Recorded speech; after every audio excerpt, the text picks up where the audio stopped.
like we must all smell, and it was just all so stereotypical, like all things that were so negative that they had seen in the media somewhere, or just somebody online saying it and just use that.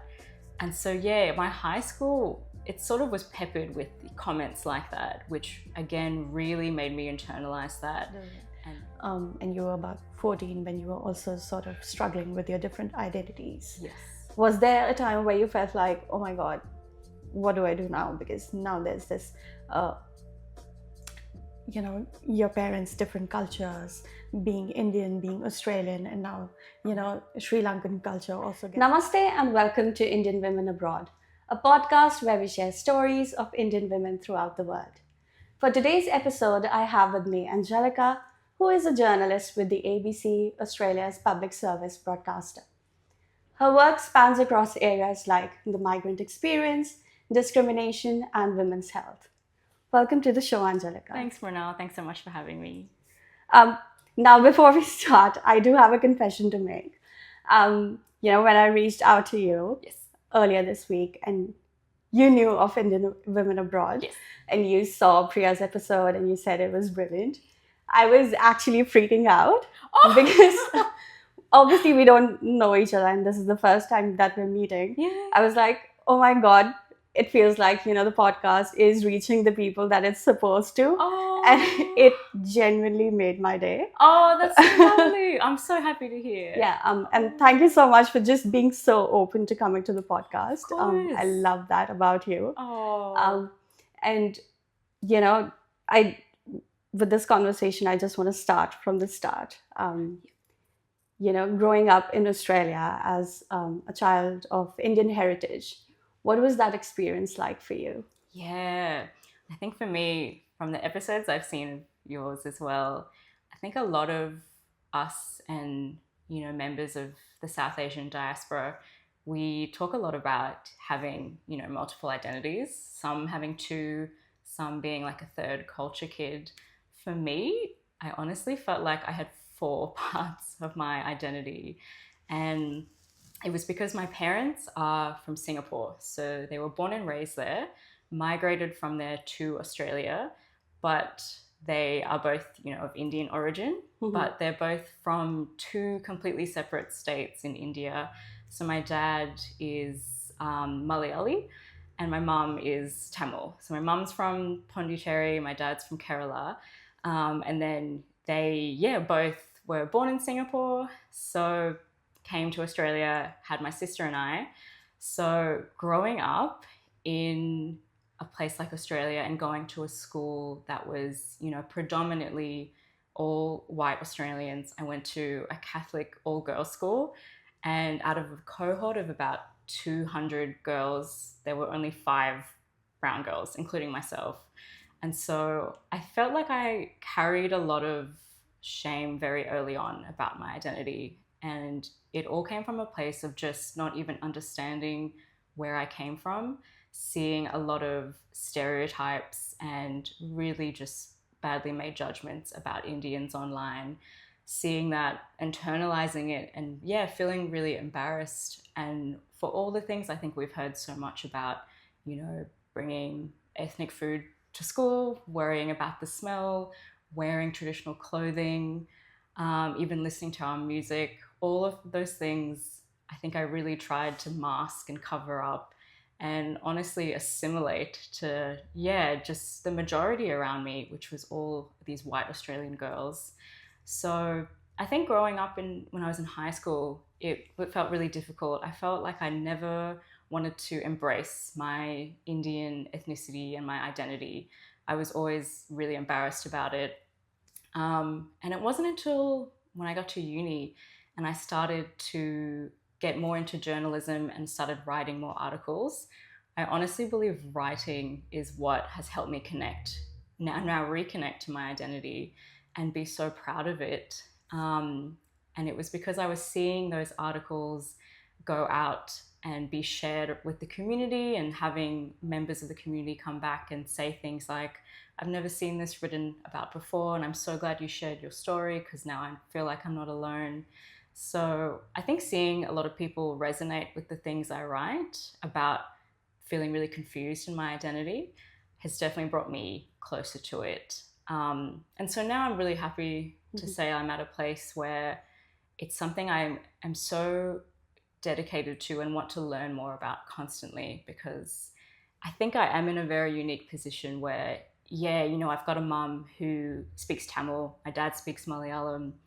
And so unfortunately, you know, having two daughters when we were growing up, my parents were like, well, we can't understand each other if we can't teach them one language. So we're just going to, you know, make this an English household. And I think now looking back, it made me really sad that I not had lost those two parts of myself, but I never was in tune with it. And I never, you know, started learning one of the languages early. And so now it looks really different, where my mom, she would hand me like a Tamil for beginners book and ask me to read it.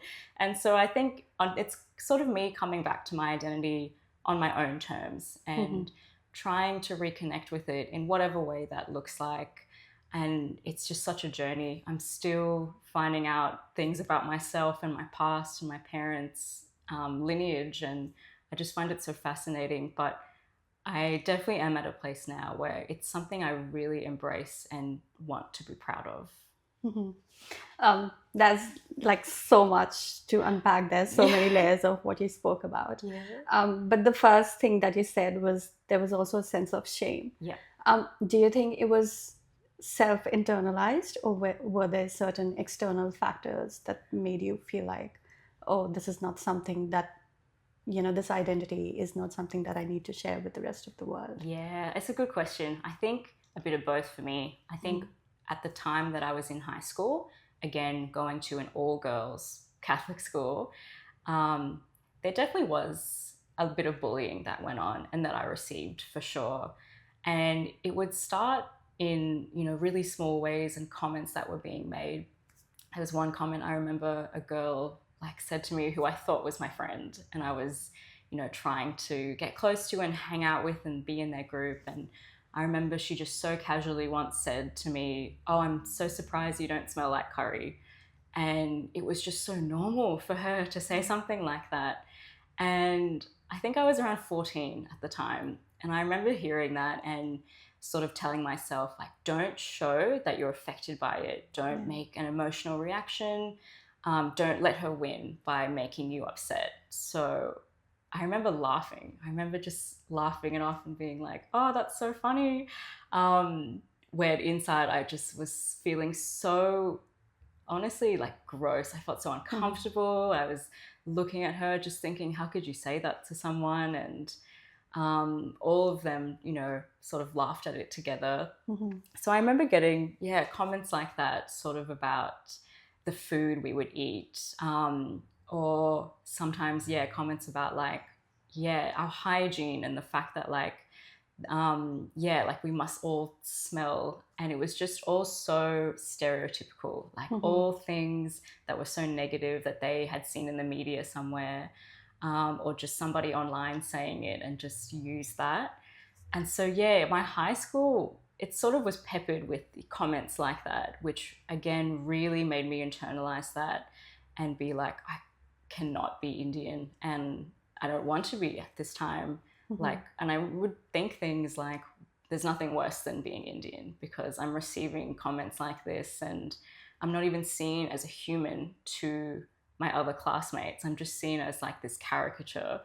And that's really how it felt. And so I would do everything to just erase that part of my identity, whether it was small things like straightening my hair, frying it until all of my curls were gone, you know, putting on makeup that did not match my skin tone and just did not match me at all, dressing in a way that felt really, you know, outside of my comfort zone, but was just something that would assimilate me to all of these other girls around me. And so I think hearing that at such a young age, for anybody, it just affects you so much, but later in life. And you're not realizing it in that second. But when I, you know, went to university, even outside now, I think the shame is not there as much, but it's something I always remember. And now it just makes me feel still sort of that sadness of like, why are Indians viewed in this way still? because I think that bullying is still happening, and I'm seeing it so much online, and it just makes me feel really uncertain about, the next girl who might look like me and is of a younger generation in high school now, going through that. Um, and so I think, yeah, a lot of it definitely was, yeah, internalized for sure. But yeah, yeah. Yeah. No, thank you so much for sharing that. I know it's sort of an uncomfortable topic, and you sharing it also just makes me think about things like you were in an all-girls school. Yeah. And obviously I was raised in India, but I had also experienced that, when you're in high school, there's this sense of, you see movies like Mean Girls. That actually happens in schools, and Yes. they're just looking for ways you're not the same as everyone else, and they're just going to pick on your insecurities like that, which is also very surprising, because when we grow up as women just sort of band together because we have these shared experiences growing up. Like we know, the deck is stacked against women at every level of life. Yes. But when you're in high school, there are sort of these cliques where you're just made to feel like, oh, you can't be that way, or you're less than. Yes. So that's an interesting topic that you share, and it couldn't have been easy. But were there any things that made you feel very safe? Obviously, you've mentioned writing, and you were writing in uni. Was it something that started when you were in school? Yes, yeah, it was towards the end of my high school experience. That's when I sort of started writing things that were just private, just things for me, just for me to look at. I wasn't planning on publishing anything, and it really was a way for me to just, yeah, vent out my frustrations and sort of journaling as well. And so I noticed the more that I was doing that, I started thinking, maybe there is an audience for this. Maybe there are other women like me who, yeah, are going through the same thing of feeling really shameful about being Indian, but also feeling really confused about it and having no idea where to start with navigating their identity, while being, yeah, this sort of third culture kid where you're living in Australia, your parents are immigrants, and they've got a completely different upbringing to you. And so that's sort of when I started, yeah, wanting to write more about those experiences. And yeah, when I was saying before, that first few articles I had published and seeing the response to that was just so many women, feeling thankful and saying things like, I've never seen this talked about in mainstream media before. I've never even seen a journalist who like has your name, on a publication like Refinery 29 at the time, because it was just so rare. So writing definitely gave me that safe space to sort of not just vent out all of these experiences that I was having, but then to find community as well, because that article would go out and I would get responses from all over the world from women. And I think that added to my sort of healing process of all of that bullying and shame that I felt, because I was finding women who went through the same things, reaching out, and then staying in contact with them and asking them, add me on like this social media platform, and like we'll keep in touch. Sometimes I would get their number. So I think it really helped me just get way more of a community all around the world. And I think as well, speaking to friends that I'm close with that have also very similar lived experiences. So a lot of South Asian friends who have their own really unique experiences of being bullied or having comments made at them. I think being able to just all come together, sort of talk about, hey, we've all had these experiences, kind of like vent off of each other. I think that made a really safe space for me. And I was so lucky to have that at a young age, especially after high school, in uni. And I don't think if I didn't have that, I think it would be a lot harder for me to honestly be where I am today. Well, that's amazing, and just goes on to show the power of sharing your feelings, because there's always going to be someone who's going to recognize and just sort of validate what you're feeling. Yeah, Because that's true. otherwise it just sounds very hard. You know? Yeah. Yeah. So was it journaling and writing about, what you were feeling that sort of made you want to pursue writing professionally? Yeah, I think I would say so. When people ask me, yeah, what made you want to become a journalist? I think I surprise them when I say, I wasn't 5 years old and I, wasn't like, I'm going to be a journalist and this is my dream job. I never had that. Yeah. I never once thought when I was that age that I would ever become a journalist. I was saying things like astronaut and like the most out of reach careers at the time. And so it wasn't until, when I started experiencing a bit more of, like a bit of that racism, microaggressions as well. That's when I was starting to like write more about it. And I started off just freelancing. So I wasn't even, getting paid for any of the articles. But again, it was more just for me to explore that medium of writing about my experience and just seeing where it would go. And I think after freelancing for a few months and having a few articles go out, that's sort of when I made the decision of, okay, this is what I want to do for a living and I want to make this my job because I am seeing the impact that it's making.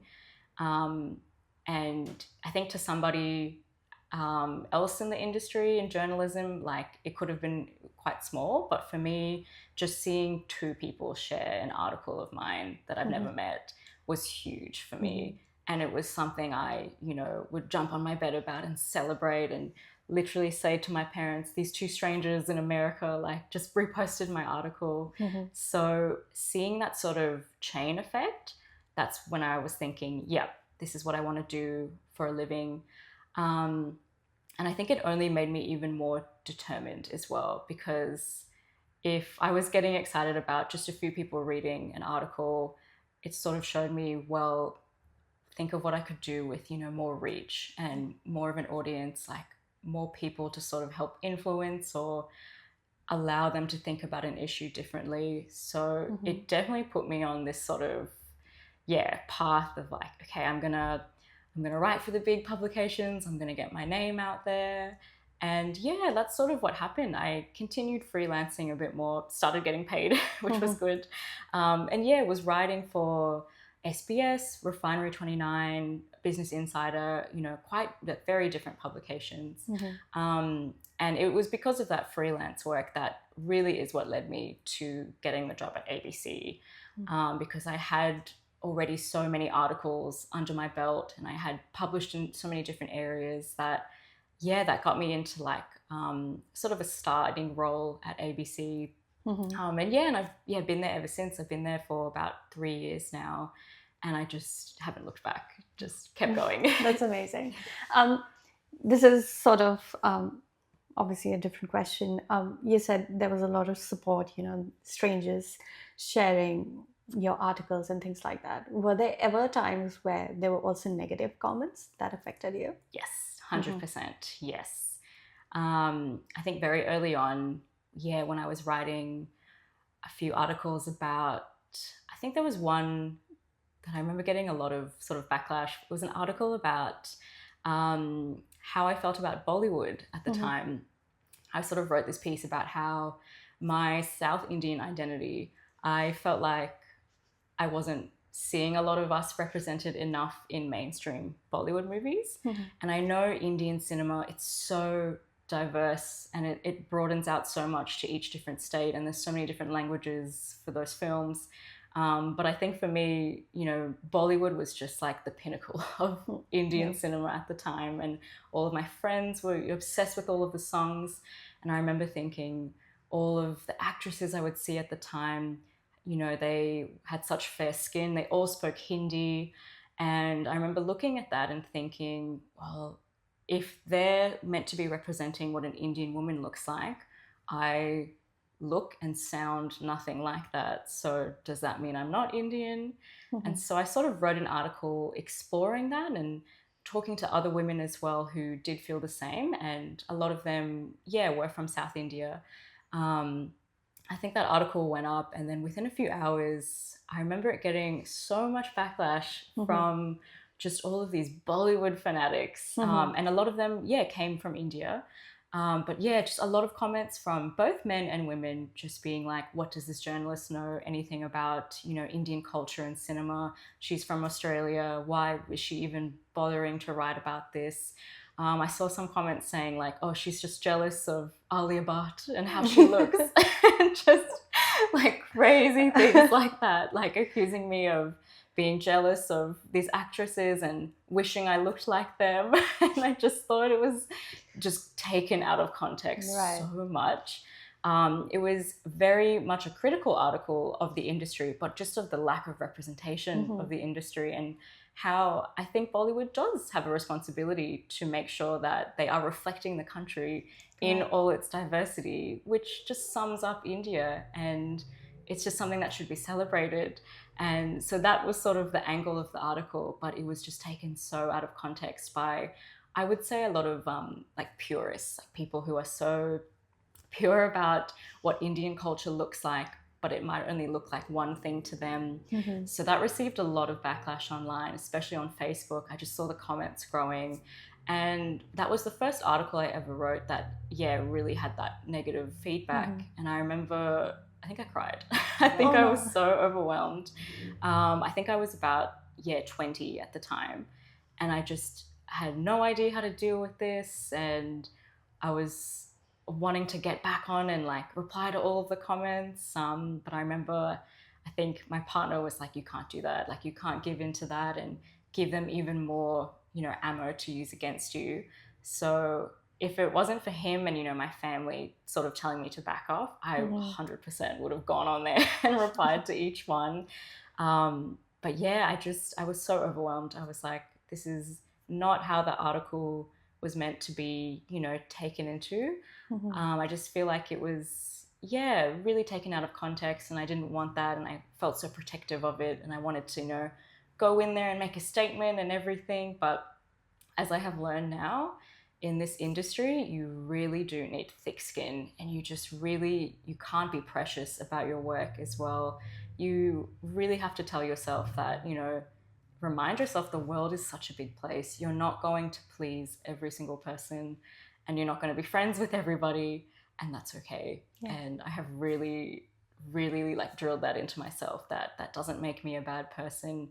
If someone disagrees with me, that doesn't show anything on my account. If they're willing to, I think, have a critical discussion and, do it in a healthy way, I am always for that. But I think, what I was seeing with that article was just people doing it in a very unhealthy way and, resulting to insulting me or my background, or just, the way the article was written. So I think that was a big learning curve for me, for sure. No, there's just so much in that story, one thing being social media and all these keyboard warriors. Yes.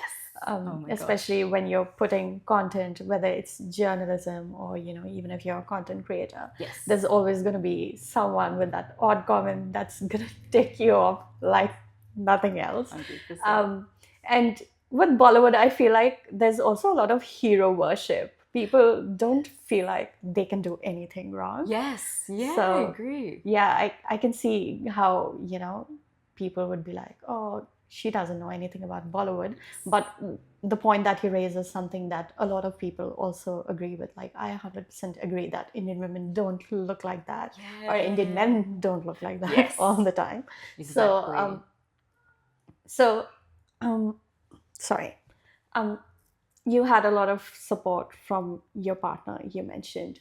And I'm interested in exploring, how did you meet him? Oh, yeah. What's that been like?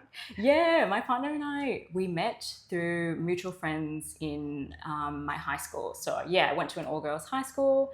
One of my friends at the time, she introduced me to him because they were actually family friends. And her dad and my partner's dad sort of used to be like university roommates together. So that's how they knew each other. And the way we met, it was just so unplanned. I remember I was out with that friend in the city in Brisbane. We were just catching up together, and she got a message from my partner just saying like, oh, I'm in the city as well. Like if you're around, like I'll just come say hi. And so it just all happened so quickly. I, at the time, was 19 and again, going to an all-girls Catholic school and being brown, I had no idea how to talk to men. I just was awful at it. I was so shy, and I really think, it really like stunted my development a bit, because I was just so, I felt like I wasn't even allowed to look at a man or like be in a relationship. You know, my dad was so like, don't even bother with boys. You know, if I remember having a guy that I had a crush on like in high school call my home phone, and my dad like picked up and was like, who is this? And got so angry. So I felt like I just had I was very awkward around guys. And so all of a sudden my friend is like, oh, my friend Dylan is going to come just join us for lunch. I was like, no, please don't. I was like, this is girl time. I was like, I'm not prepared. I like looked terrible in my opinion. I like wasn't ready to see someone.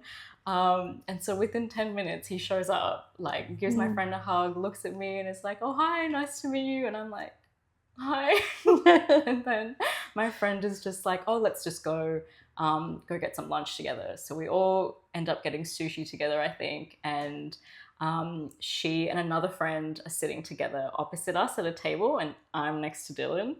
And the whole time I'm just sitting there like this, just like trying not to look at him, looking at my friend.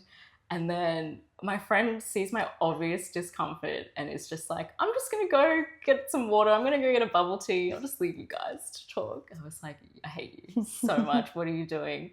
And so, I get left alone with Dylan, and he's the loveliest. Like he looks at me and is like, oh, so what do you study? Like, what do you do?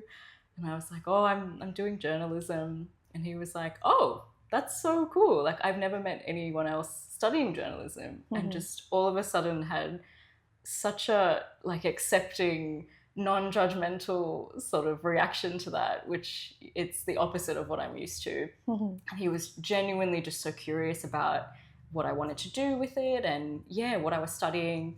And so he ended up, he's very, in my opinion, I think he's very extroverted, and I think he was just so chatty and easygoing that he just spoke the whole time while I just sort of sat there, and I could feel myself like slowly getting a bit more relaxed. But that was our first meeting. My two friends came back, and then we all sort of wrapped up and started saying goodbye to each other.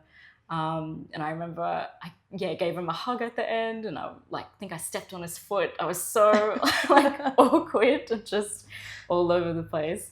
I remember going home that day and just thinking like, oh, nothing of it. Like, nothing would really, like, he was nice, but I like never thought anything of it. And a week later, I get a message from him on Facebook. And he asked if I want to go get some lunch with him and just like hang out, just the two of us. And I remember thinking like, is this a joke? Like, because I was so awkward and I was so weird, and I felt like I'd been really harsh on myself by saying all these things, because he obviously, thought differently. So I ended up saying yes, and we met up again in the city. We went to an Italian restaurant together, and we stayed there for 4 hours just talking. And it was as if something had changed. It just felt like I had known him before. It felt so natural. And so, we stayed there the whole day just talking about just what we want to do in the future and our friends and our families. And I think just our differences as well. I'm, Indian, but my partner is Sri Lankan. So there was just so much I think I enjoyed hearing about his upbringing, his culture as well, that was so different to mine. And I really like that about us. I really like that we both have such differences in our life, but can just come together. But that was how we met, and that was 8 years ago now. Wow, it's crazy. That's amazing. I'm sure Dylan loved hearing that. So, and then now that you started dating, how did the process of introducing him to your family go about? This was interesting. think for Dylan, he met my parents on our third date. And that was when he picked me up for the first time in his car. So he drove to my family home where I was still living. And yeah, it was such a gentleman. Like, came inside, shook my dad's hand, like gave my mum a hug. And I remember us all going down to the living room and just sitting down, and my dad, he just made it so formal. Like, he was just embarrassing me, but he, yeah, like sat down in front of Dylan and like just basically looked like he was about to ask, like, what are your intentions with my daughter? Like, it just looked like he was about to do it. And he just was so funny. I remember my dad like just looking at Dylan, and they were like sort of talking, and my dad just randomly says, oh, you know, I have like lots of Sri Lankan friends. And Dylan was like, oh, that's cool.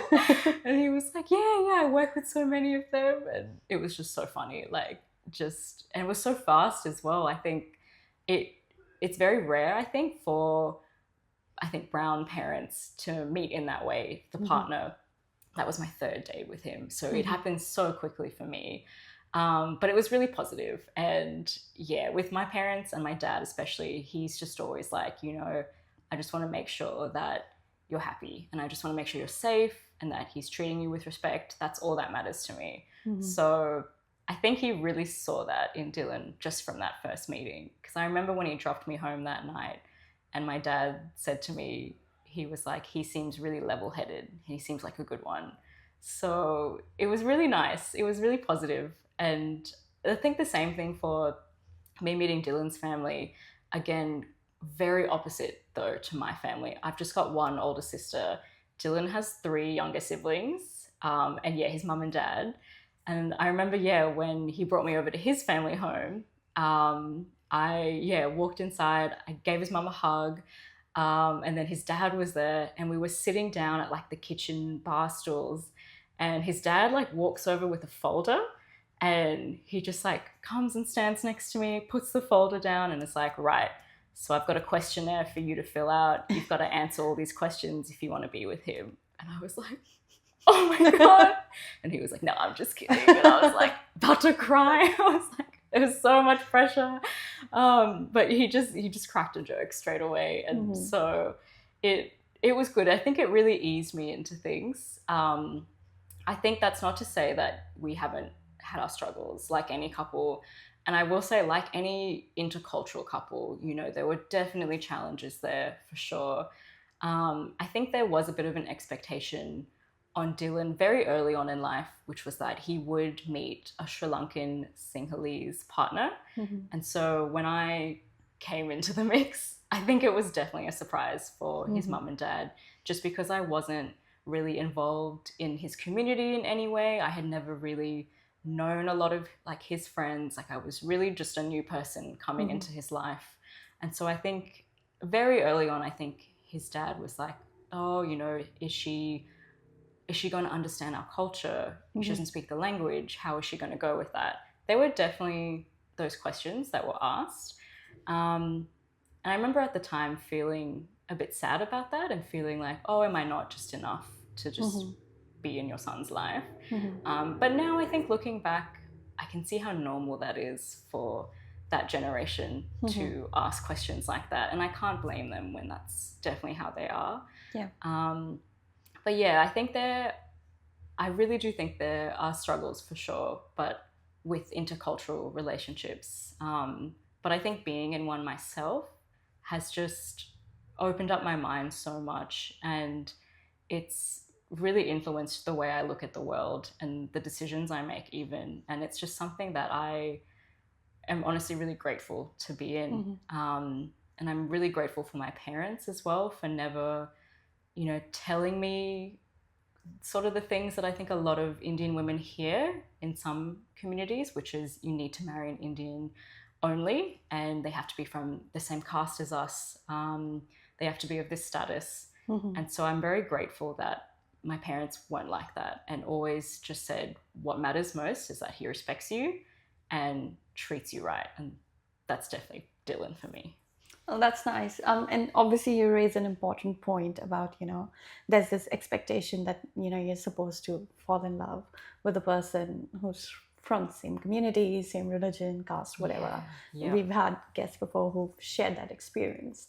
But when you're living and working in a multicultural society, like Australia, you can't really pick and choose who you fall in love with, who you click with, and things like that. Yes. So there's also this aspect of, you said you were about 19 when you met Dylan, and you were about 14 when you were also sort of struggling with your different identities. Yes.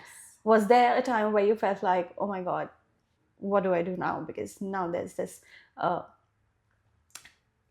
your parents' different cultures, being Indian, being Australian, and now, Sri Lankan culture also gets thrown into the mix. Yes. Yep.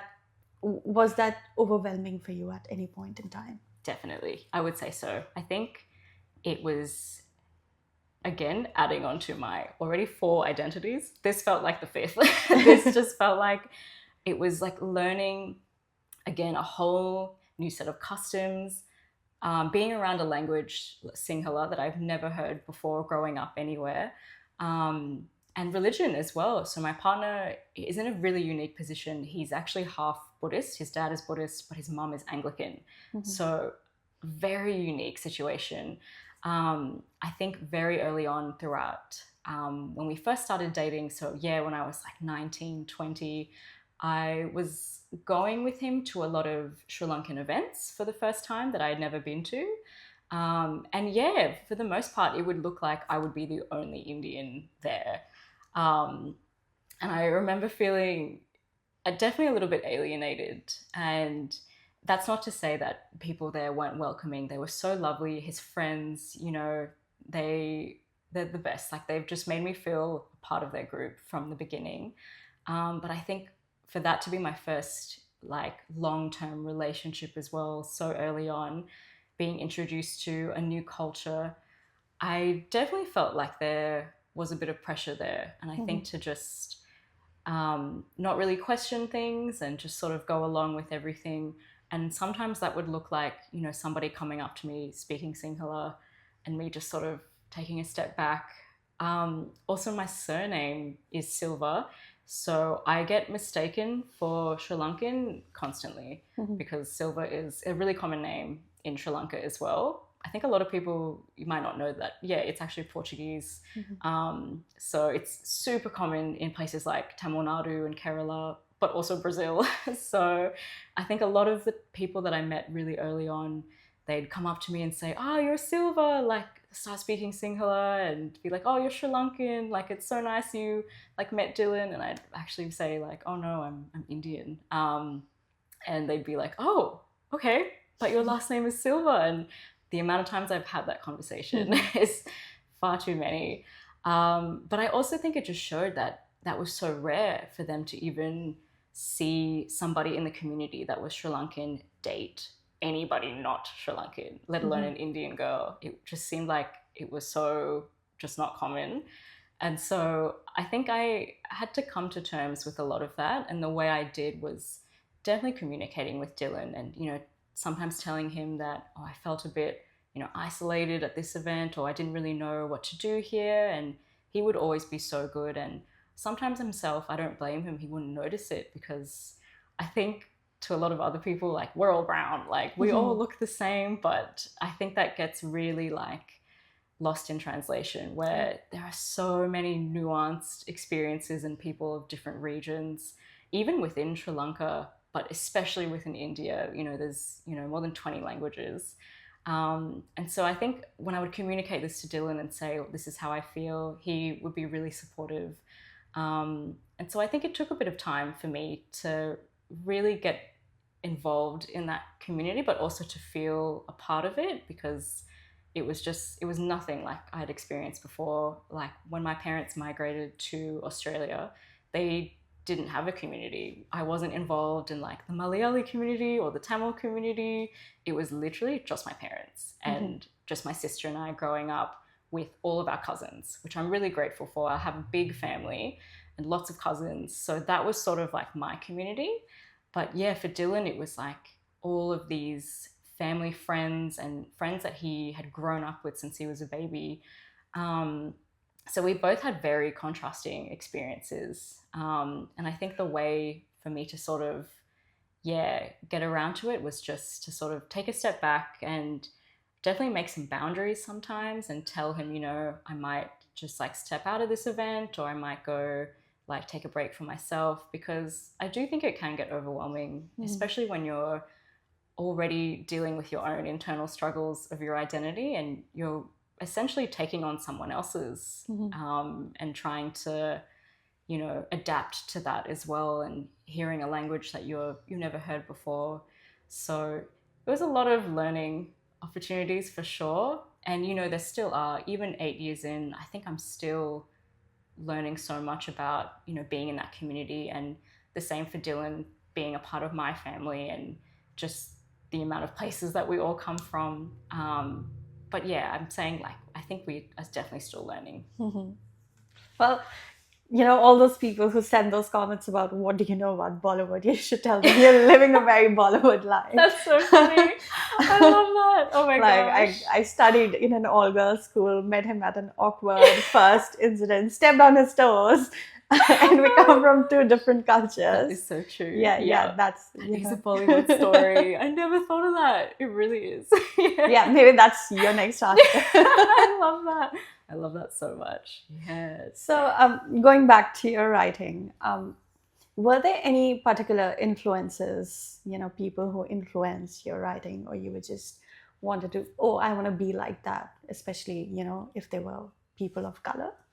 Oh, this is good. I think for writing at the time, it felt like so many South Asians at least hadn't yet become mainstream in that space yet. So I remember really struggling to find a lot of that inspiration.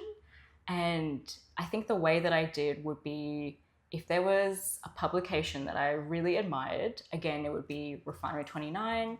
I remember I would go onto their website, search through their articles, and try and find a byline of an article that sounded South Asian, just so I could look into that person, basically stalk them, and possibly reach out for like a mentorship, or just see how they got their start in media and journalism.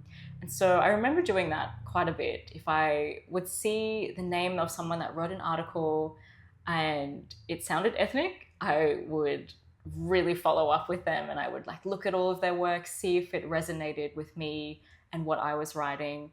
A lot of the time, that's sort of what I was doing, because there just wasn't many South Asians on TV, especially, or not even on TV, but on social media. So just even in videos on social media, I was rarely seeing anybody that looked like us in that mainstream space. And I do think a part of that is because so many South Asians were just taught from a young age that the media industry isn't for them, and that's why they need to go into medicine and engineering and all of those other professions. And so I think there was such a gap, and I never really saw a lot of us at that time. Not until I think I was a few years into my career when I started seeing a bit more people join the space, and I started seeing that space open up a lot more to South Asians. And so for me, I think one of my biggest, inspirations, I think, in not even just the media industry, but even just what they're doing and for South Asians in the space, is a friend of mine called Daisy. She runs Australian South Asian Centre. And she, I think, is just such a pioneer for our community and for bringing us all together across multiple states, all to celebrate each other and encourage what we're doing, and getting a community of so many different women who aren't just engineers, but who, again, are in like the art space and the creative space. So I really looked up to her for a long time. And it's crazy to me now that I can say she's one of my friends, because before I'd even moved to Melbourne and I was in Brisbane, I was so familiar with her work and what she was doing.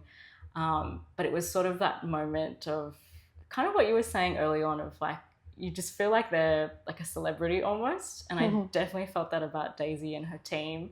And so then coming to Melbourne, getting to meet her was, definitely the starstruck moment for me. So I think, yeah, I started to look outside of the industry of journalism for a lot of that influence, just because it is really sad, but it felt like there wasn't enough at the time for me. It's definitely a different story now. A big one for me currently is at the ABC. Our former South Asia correspondent was this woman, Avani Diaz, and she was just brilliant. She was covering a lot of issues and topics happening in South Asia, and she was based there as well. I think she was based in Delhi. So she would cover a lot of elections that were going on there and sort of, yeah, feed that back into us. But I just remember seeing her on TV the most for ABC, and just her in the middle of Delhi, like on a rooftop reporting and just with chaos around her. I remember looking at that and thinking, wow, like that is possible to do. It's possible for South Asians to be in that position in mainstream media, being seen by so many people and reporting on our stories and on our regions, because we're the most knowledgeable on it and we should be the ones to tell those stories. So I think seeing Avani was definitely a big inspiration for me. Oh, that's great. Speaking of Daisy, like she is the most phenomenal person that I know. So good. And interestingly, I met her for the first time in India. Oh, really? Yeah. Wow. And I think this is probably more than 10 years ago. Oh my gosh. Wow. Because I remember I was in uni at that time and I was speaking at a panel and she was in the audience. And she came up to me and we connected on LinkedIn. Oh my god. She was working for Deakin at the time. Yes. Yeah. I've met her so many times since, and the amount of passion that she has for the community and giving back to the community back in India is just phenomenal. And to have those sort of role models, it really makes you think, like, you talked about Avani, that there's so much possibility out there. Yes. And it just also inspires the next generation of South Asian people in general, that, there's so much more that you can do than just being a doctor and an engineer. Yes. That is so true. And I'm also interested in knowing about, when you write, you're writing about issues that affect migrants in general. Yeah. What are the sort of challenges that you face? Yeah, when writing about, of stories about migrants. I think for me, it's definitely a internal one where I don't usually like the word imposter syndrome. I think it's been very overused, especially sometimes by the wrong people. But I would say in this case, I do feel it in a way where I remember, especially for ABC, writing a lot of stories, about migrant Indian women coming here, having their own set of really unique challenges to deal with. And me, being born in Brisbane, being raised in Australia, writing about that, there was definitely a time where I thought it almost felt a bit like I was a fraud, I think. And it took me a while to really come to terms with, it's about me just giving this community and these women a platform to speak on, and just to amplify those voices and to help them tell their stories and not tell it for them. But I think very early on, while writing these stories, there definitely was parts of me that thought, I don't have this same lived experience. Am I even qualified to be writing about this? Or, should it be me to even be pitching these stories? Should it be somebody else who actually has lived experience of being a migrant in Australia from a South Asian country, not somebody who was raised here and, had a very, very different upbringing? So I think for me, that was a big challenge of, am I doing this community justice? Am I giving justice to their issues and being accurate and authentic as well?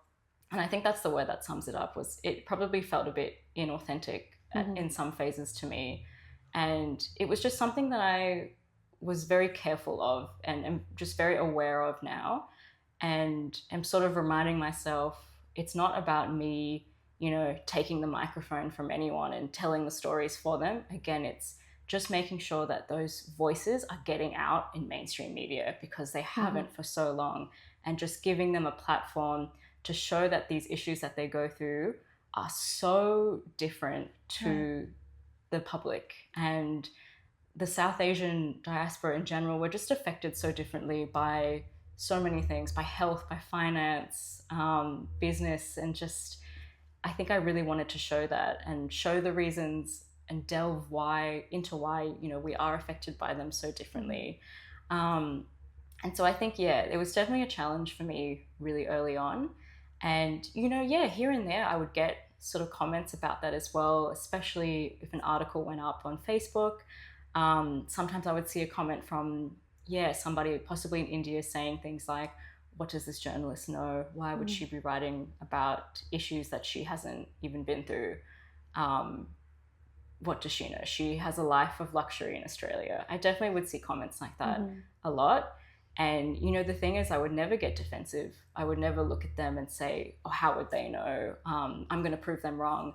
I would actually, you know, be quite open to that criticism and sort of tell myself, well, you know, I think they have a right to think that.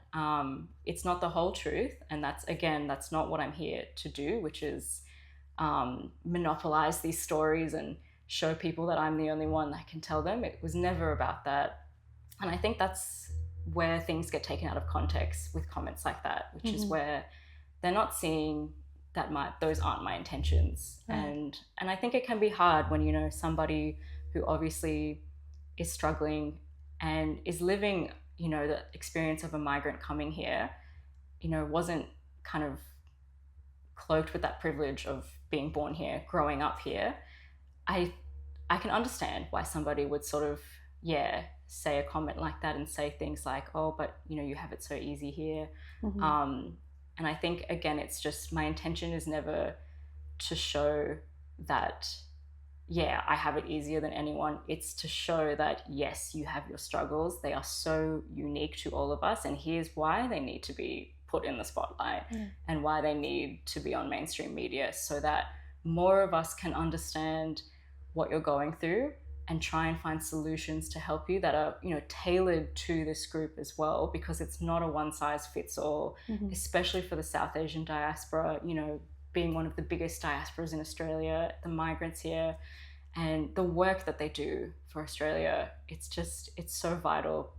And I just think, in light of everything that's happened with the protests as well, there is just so much taken out of context and so much assumed knowledge of just people, again, assuming that, you know, migrants are the problem. But I have always believed migrants are the easiest scapegoat. They are the perfect villain for these people, because it's so easy to point the finger at them and say things like, they're taking our jobs, when their population is growing here, and that scares so many people because they think they're being pushed out of opportunities, and that's just not the facts at all. If people actually took the time to read. And so I think, it's a very sensitive time, I would say. And it's all the more reason of why I want to spotlight South Asian migrants here, especially the Indian diaspora being the second largest in Australia. Like, that's huge. It's massive. And again, you know, it shouldn't mean that their experiences are any less than white Australians, because we're all human. We're all here working, we're paying our taxes, we're all contributing in our own ways. And I just think they need to be acknowledged for that just as much as a white Australian does. Yeah, that's interesting. You know, it's the second time you've brought up that you've received comments, you know, usually from people who are residing in India. And to me, it feels like a damned if you do and damned if you don't sort of a situation, because if you weren't writing about, you know, Indians or migrants in general, people would be like, oh, she's just become this true blue Aussie, that she doesn't care about, you know, the immigrant experience. And now that you're writing, there's this sense of, oh, what does she know? That's a very good point. So it's always just the sort of experience that I've had with these keyboard warriors. Sorry, that's literally all I'm gonna call them. But again, you are in that unique position. You know, you've lived in Australia, so you understand the sort of society that you live in, but you also have that sort of shared heritage for, you know, the Indian heritage, and you're able to sort of translate those experiences and share that with a wider audience. So why would you not go ahead and do that? And as someone who works in this space, the same space, I am 100% sure that when you write about the migrant experience, your LinkedIn would be blowing up with connections. Oh, Renal. Does that happen with you? Because as soon as you publish an article, I am sure there are hundreds of Indian Australians who'd want to connect with you because they want to share their story. Oh, that's so sweet. Thank you for saying just all of that. Yeah, because I've experienced that. It's just the mainstream media. They don't want. It's not like they don't want to. They just don't understand that experience. So even if you're half Indian, you still have that sense of community, and you understand their experiences, their cultural expectations, and the sort of pressures that they face from their family, the society, financial aspects. It's very different. South Asian cultures in general, it's very different from the Western society. So why won't you go ahead and tell their stories? So I think that's amazing. You're working at ABC. It's the public service broadcaster, the biggest broadcaster in the country. And if you can use that platform to showcase those stories, and like you said, it's the second biggest, in diaspora in Australia. Yeah. And your media should reflect the sort of society that you live in. 100%. And yeah, that's literally the job of the media. If you can't do that, like, you're not really doing your job. So yeah. And what's it like, working at the ABC? That's an interesting question. I'm interested in knowing. It's good. It's very, no 2 days are ever the same for me. It can look quite hectic. I think will be some days where I'll come in and immediately I'll have to jump into a recording booth and sort of be in that radio setup that looks like NASA and just be pressing all these buttons and recording a voiceover for a story. Or other days, I'll be taking all of my filming equipment with me. I'll have my tripod, my lighting, my microphone. Very similar to, your knowledge of this as well. Carrying all of that out onto a location, getting ready to film a talent or, to be reporting on a story there. And then other days, I will be chained to a desk. I literally will not leave my desk because I'll be rushing to file for a deadline. So I really enjoy that about ABC, and just I think the fact that it's never tedious work. It's always something different. And I think I knew from a young age I wanted to be in a job where no 2 days ever looked the same, and that I was just getting to upskill in so many different areas, not just public speaking, being in front of a camera, but also editing and being able to edit my own videos and packages together that are going to be shown on national television. A lot of that technical knowledge I really value, and I think it's so important to be learning that as a journalist, not just, being able to hold a microphone and be in front of the camera. I think now it's one of the least important things. I think you need to know how to be cross-platform and work across so many different mediums, and I think the ABC really kind of stands for that because they cover so many different mediums under one broadcaster. So I think, when I was younger as well, I think I thought my life in a newsroom would look like The Devil Wears Prada. And I thought that I would like walk into work looking all glamorous and massive heels and like all my makeup on. And I can easily say it definitely doesn't look like that most days. Most days I'm coming in with my sweatpants and my sneakers and like putting my headphones on, editing for 8 hours straight. But then you've got other days where, you are coming in and you're fully dressed up because you're getting ready to be on camera and present something. And so I think I like that. I like that you get a balance of both things. You're not too much of one or the other. And I think I think the ABC was always the goal for me as well, since I started studying journalism in uni.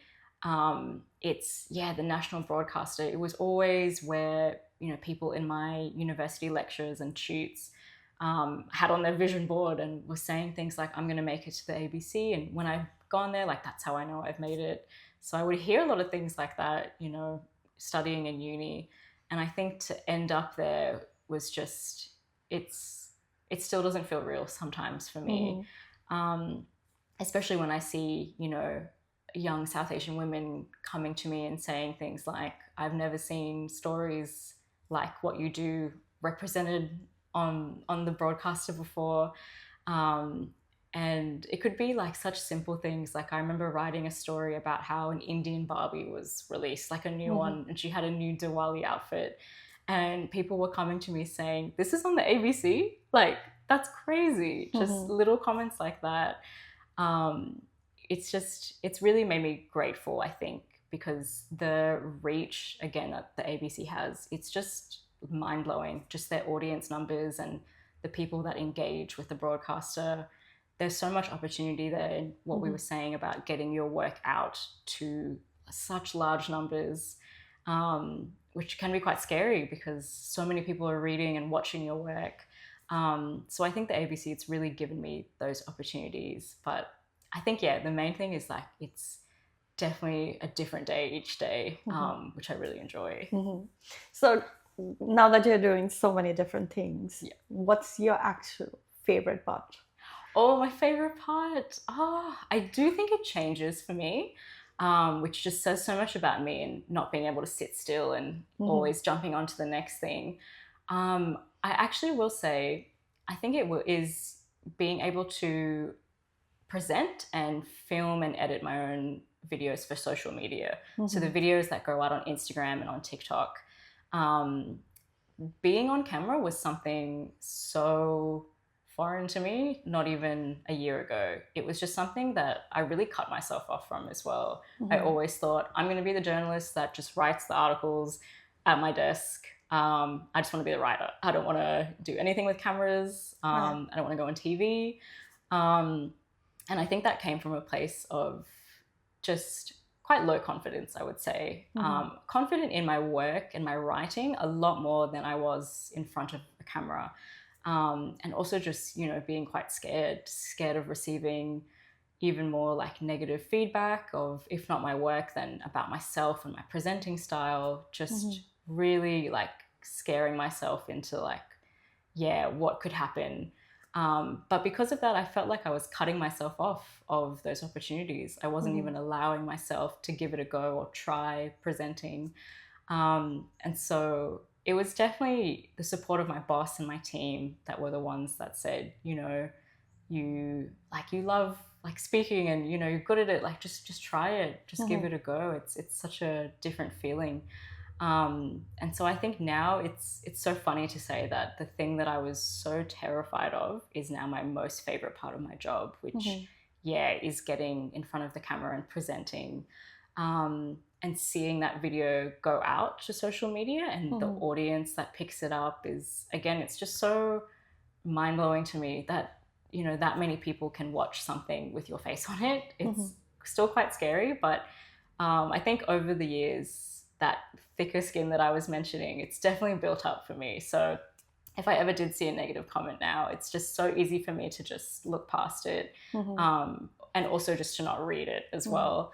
But I would say it's got its challenges for sure. But I think I do really enjoy, I think for the most part, just making sure I'm out of my comfort zone, which really for me was, being on camera. And even now doing TV, it's just so out of my comfort zone. But that's sort of how I know that I have to say yes if it makes me terrified. And if I've never done it before and I'm so afraid to do it, that's how I know I need to say yes to the opportunity. Well, that's such an interesting, perspective and such a good mindset to be in. Like if it scares you, you should just dive right in. Yes. And now that you've mentioned social media as well, I'm interested in knowing, like, what do you think the future of journalism looks like? Because obviously news consumption, the way we consume news has changed so much. Yes. Like when I moved to Australia, I was just surprised that people don't read printed newspapers. Because for me, consuming news back home meant reading the newspaper every day, touching the actual physical newspaper. So, now people are consuming news first just with the websites, and now news is on, your social feeds. So as a journalist, how easy or difficult is it to, constantly adapt to the different consumption styles and, how you present news? Yeah, it's a really good question. Yeah, I like what you were saying about the newspaper because that is my dad to this day. Even though he knows I work for the ABC and mainly online, my dad, as soon as I come home, papers out, just like a stack next to him, getting through each of them on the weekend. It's just this core memory I have of him. Yeah, every Sunday morning going to get the paper because yeah, he himself doesn't really prefer, I think, reading online, even though he, like works in like a banking role and like is constantly on Teams calls. Yeah, for him, it's just, I think, that physical feeling of the paper he still prefers. My mum, on the other hand, she really surprises me because there'll be times when she'll call me and she'll say, "Oh, did you see this article on the ABC website? I read it today." And then she'll send me the link and everything. And she would say things like, "Oh yeah, I just read them on my lunch break, like in the office. Like I'll just go on the homepage and see the breaking news." And I remember thinking, like, that's so cool. Like my mom's doing that, especially when I think a lot of South Asian parents, especially, don't engage with the media in that way or even at all. Um, and so I think, yeah, it's for me the way that it's looking that we should be adapting is 100% social media. And I think, it's so funny because even like 5 years ago, we thought that having everything online and on a website was, how it was going to be forever. And even now, that's already being sort of like shifted out a bit more because a lot of stories are just being posted in video format or even just in like a carousel format on Instagram. And like you said, that is how young people especially are getting their news today. They're waking up straight away on their phone and they're scrolling on Instagram. And that's how most people are reading the news and engaging with it. There's also a lot of startup media publications that are really popping up and, really doing the work of getting that younger audience involved. And so it's not just legacy media anymore. It's, yeah, like really small companies, just sort of like doing a bit more of like the niche work. Yeah, getting more people to read like their own evergreen content that they're creating based on news. A few ones of my favorite is like Cheek Media. Alicia Rajal from Sydney, she has one called Draw Your Box, which is a great South Asian media one.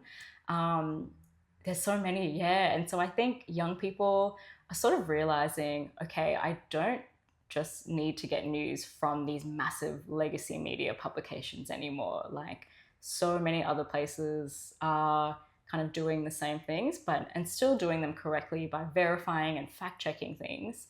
So I think as long as they're doing it responsibly, that I think that's sort of going to be the direction we go in. I think the challenge of that though is when you do have people or groups doing that without doing those checks, so without actually verifying information, because that again is what is causing a lot of misinformation to be spread online, which it's like wildfire. It's so easy to just, pick up one thing like a post or a tweet, read it and, just kind of run with it and it'll snowball and more people will pick it up and, kind of say that that's their truth before it's even being proven wrong. So I think that's the really scary side of possibly, yeah, where media is going, where I think a lot of social media platforms, especially with what we've seen with Twitter becoming X under Elon as well, I think where the direction that that is going is quite scary. There needs to be a lot more regulation around that. And I think with a lot of these social media companies, getting involved in the news cycle, there's not a lot of clear lines drawn or boundaries between them all. They're all just sort of blurred into one and like they've all got their hands in each other's pockets. And so I think that in itself is a big challenge moving forward of how are we making sure that we're verifying the right information and we're not spreading misinformation or lies.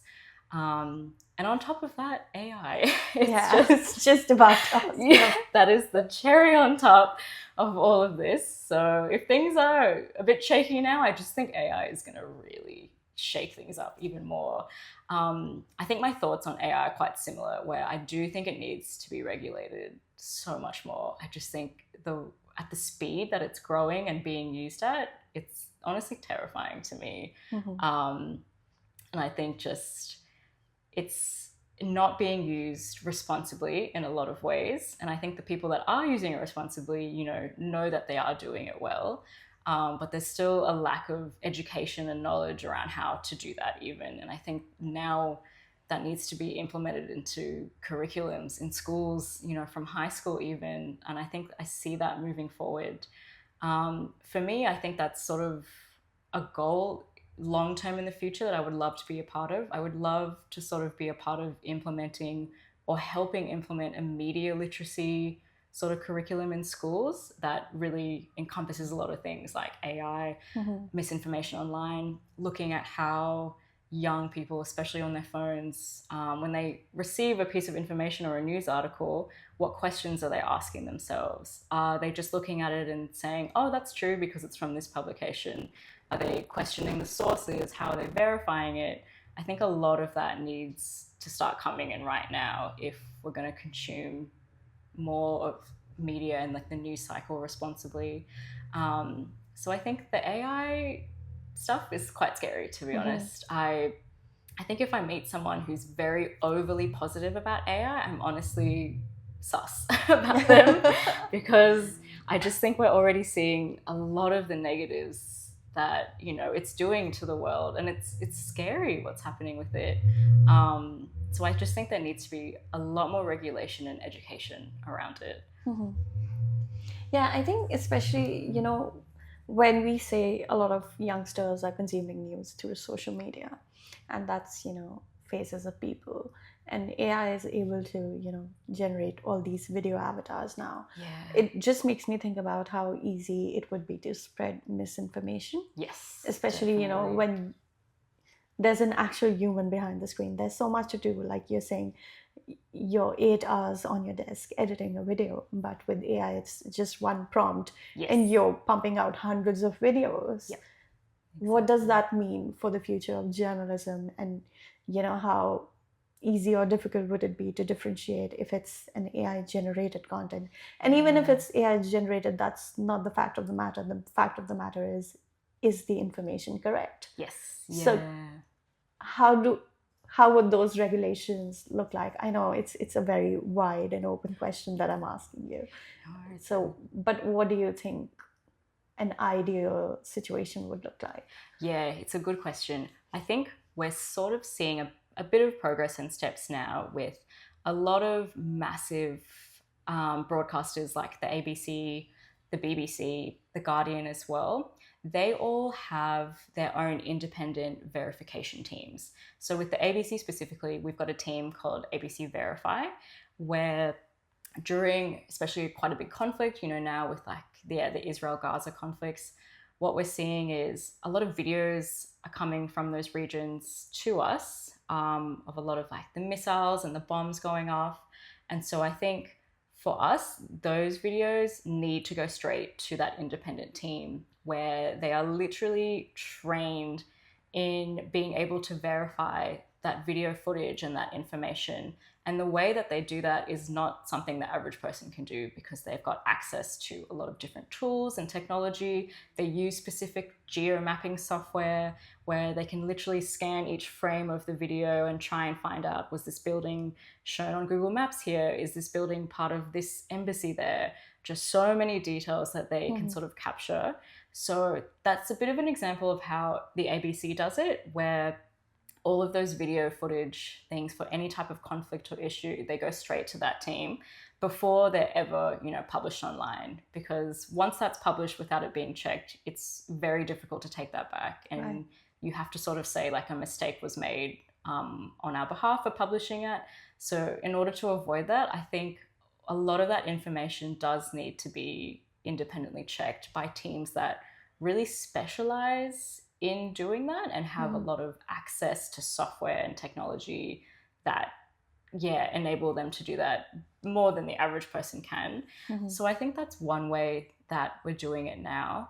I think with the regulation side, I think what I would like to see is just even more communication around sort of the dangers of AI, including this of, videos being shown or created and deep fakes going up.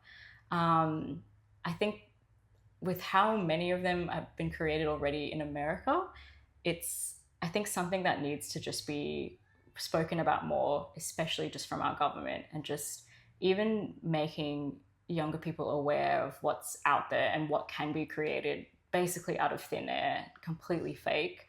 Um, and so I think even like introducing again something into like curriculums in the schools where it could even just train, I think, people in high school to sort of like spot these things, and maybe even give access to a bit of that software that we can try using.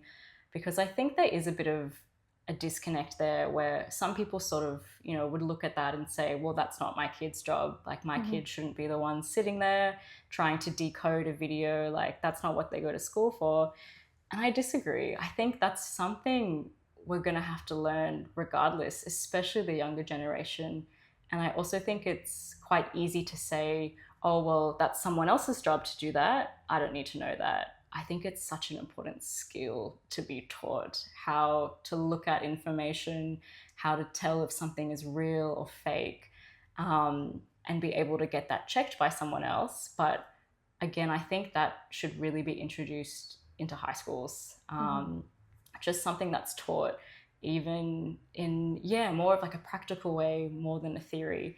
So I think, it's a hard question, and I think it's something that I hope our government is looking into more, because again, just the rate that AI, I think, is growing and being used is so alarming.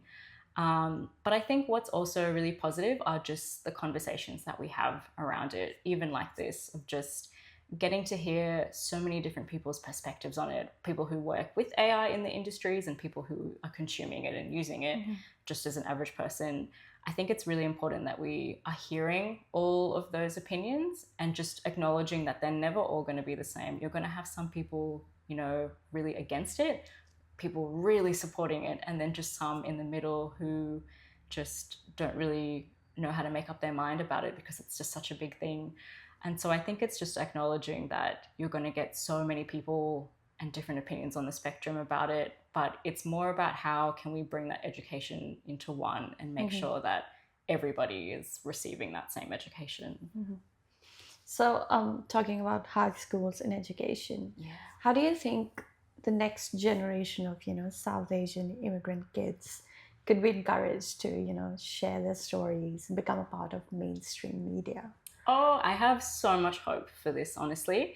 And I really think that it was because of years of others paving the way for them to do so that I am just seeing how common it is now to see young South Asians starting their own media companies, starting their own podcasts, just creating their spaces for themselves online and inviting others to be a part of it, and just inviting others to learn more about their world and their culture and why it's so different.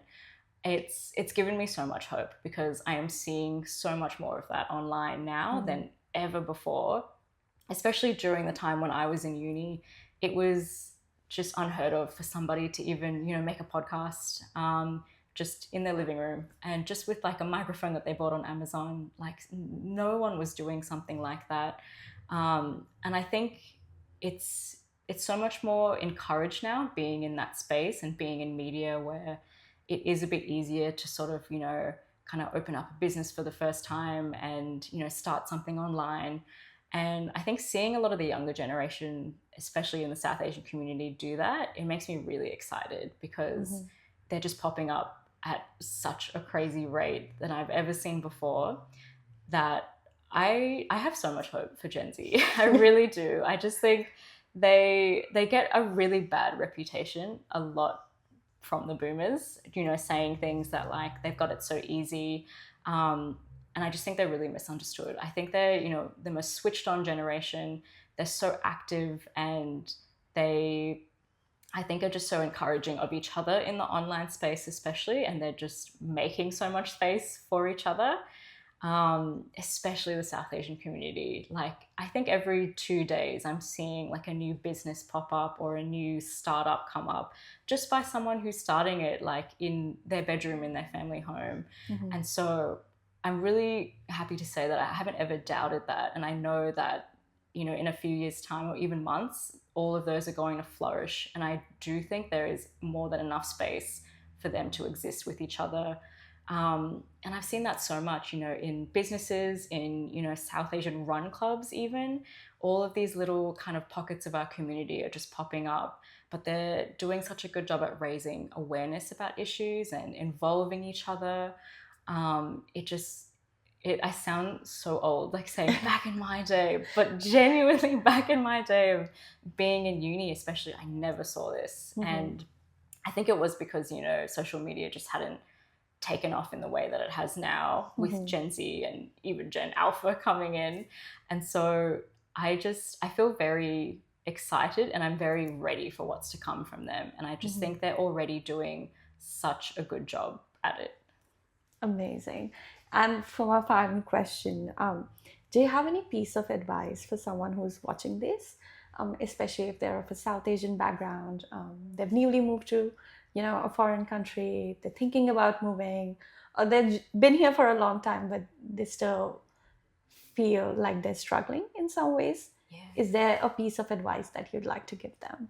Yeah, I think my biggest advice is, and it sounds really simple, but it's just to always trust and back yourself. And that comes from a place of, all of us, I think our experiences in the South Asian community, there's a lot of noise around us. And, that looks like, academic pressure, pressure to get all of these accolades for our parents. It's really difficult, I think, to grow up in that environment and to still sort of look inwards and really know yourself and really trust yourself and your decisions. And so I think my advice is to always kind of come back to yourself and make sure that when you're making a decision, it's never for somebody else but yourself. And always making sure that it's coming from a good place, because it's so common, I think, for us to make a decision to sort of appease someone else or impress somebody else, whether it's our parents or family members or friends. And I think in my own experience, in a way, that was kind of, like leaving Brisbane and coming to Melbourne, where, I really did feel like I was in a bubble in Brisbane, and everyone around me at the time was sort of quite happy just doing the same things and not really breaking out of that bubble. And I remember thinking, me, being in journalism, wanting to pursue and chase a media career was just so unheard of, especially where I grew up. And received a lot of backlash and a lot of doubt from people, constantly saying things like, there's no money in your industry, you're not going to be successful, you're not going to get very far, you should have picked a more, conventional pathway. And so I think for anybody who is hearing, that sort of feedback about something that they want to do, it's difficult, but I think they just need to push through. And I think it's hard to block out all of that noise around you, but I think it's remembering that this is your life, your one and only life as well, and you are living for yourself and not for anybody else's approval. The only person that you're in competition with is yourself. And I really do believe that the only person that's ever standing in your way is yourself. And I think it's a big internal kind of struggle to come to terms with that. But for me and my own experience of, again, leaving the place that I grew up in and doing something that just felt so out of the ordinary for South Asians and just in the community as well, and really sort of, made me feel like I was being watched all the time and just scrutinized in a way. I think it was always trusting that I know the journey that I'm on and I know the impact I'm going to have. And if I'm not seeing it now, I'm going to see it in the next few years because I know that it's coming. I think it's just really having that trust in yourself and also not being afraid to ask for help as well, which is another thing I think we all sort of are afraid to do sometimes, of getting support and even, admitting that we might need support from somebody else. And so for me, that looked like making sure I was getting involved in the community. Again, something I did not have in Brisbane, when I was sort of saying I didn't have two sides of my identity or the community to be a part of. coming here, that looked like finding Daisy, honestly, and finding ASAC, being exposed to so many more women who were going through the same things and just wanting support and wanting to be around other women, you know, in the creative space as well.